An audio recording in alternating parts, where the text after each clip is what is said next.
Hey guys, welcome to my very brief guide on how to install a body lift on a R51 Pathfinder. This will be the 2005 to 2012 US based models, left-hand drive with the 4-liter V6. So the first thing you're going to want to do is remove the front splitter, which you can see here. I already had mine off. And then the next thing you want to do is remove the radiator skid plate. Now this is held on with a series of 10mm bolts, and the plastic bumper is attached to it with some 10mm screws, and then it comes right off. Next, you'll want to remove the lower section of the radiator fan shroud. There are a couple clips that you pinch together, and then you can just pull it right out. Now there are a couple ways you can go about this. You can do it with the vehicle on all 4 tires on the ground, or if you want to, like I did, I decided to jack up the front and put it on jack stands so that I could take the front tires off and have easier access to everything that needed to be disconnected in the front wheel wells. Next, you'll want to remove the front fender liners. Now these are typically held on by a bunch of plastic push clips and a few screws up along the top rim and on the back side.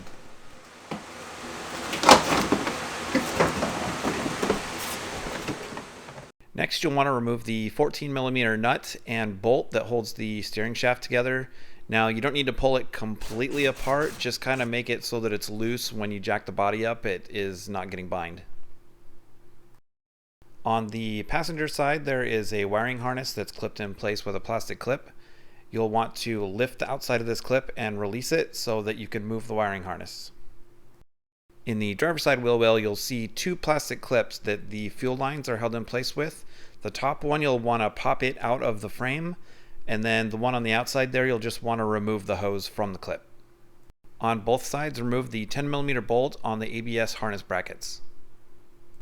Some vehicles may have some foam inserts on the end of the bumper beam here. If they are in place on your vehicle, remove them. If not, then you can move to the next step. On the passenger side, you will see a harness held in place with 2 clips that need to be released so the harness can move freely. The bottom one can be done from the wheel well. The top is best done from the engine bay directly behind and below the power steering reservoir. And finally, above the rear differential, there are 2 brackets connected with a loop that are held on with 14mm bolts. Remove the bolts and the brackets. Now take a 17mm socket down the passenger side body mounts and loosen the bolts, but do not remove them. On the driver's side, loosen and completely remove all 5 bolts.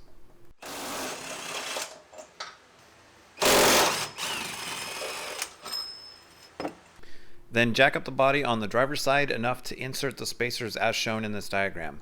They will go between the body and the top of the mount. When finished, thread in the supplied bolts by hand, but do not tighten them down yet. On the passenger side, jack up the body and insert the spacers. Apply some blue Loctite to the bolts and tighten them down to 65 foot-pounds. When finished, return to the driver's side and add Loctite to those bolts and tighten those to 65 foot-pounds. I recommend using a digital torque wrench for this because a click type may not click, and it's possible to over-tighten the bolts enough to compress the spacers. At this point, you can start putting some things back that you removed before doing the spacer install. The ABS sensor brackets cannot be reused, so just remove them completely. Make sure to clip the wire harness holders back in, and you can reinstall the front radiator skid plate.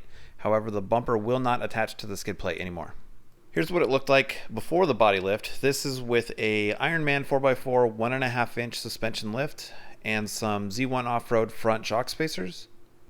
And here is after the body lift. You can see that the frame sticks out a bit more on the sides with the lift, but this will be hidden soon with some coastal off-road rock sliders, so you won't be able to see it as much. So that's going to do it for this short tutorial. If you have any questions, feel free to ask in the comments down below, and I will answer them the best that I can. Be sure to like and subscribe, and we'll catch you in the next one.